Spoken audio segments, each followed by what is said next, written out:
At para sa aking balitang showbiz, naniniwala si Vice Ganda na may nananabutahe sa programang It's Showtime hinggil sa mga lumalabas na chismis tungkol sa noontime show at mga host nito. Ilan sa mga ito ang napapabalitang buntis umano si Jackie Gonzaga at si Ayon Perez ang ama, kung saan nagkakalabuan na umano ang relasyon ng mag-asawang si Ayon at Vice. Pumutok din ang chismis na hanggang December na lang ang It's Showtime dahil hindi na umano i-renew ang kontrata nito sa Kapuso Network. Sa isang pahayag, kinumpirma ni Vice Ganda na mayroong demolition job laban sa noontime show, pero hindi niya sinabi kung sino ang may pasimuno ng paninira gamit ang social media.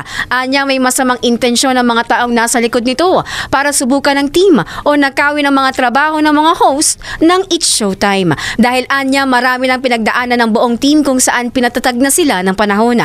Kaya kumpiyansa si Vice Ganda na malalagpasan nila ang mga pagsubok na ito ng magkakasama.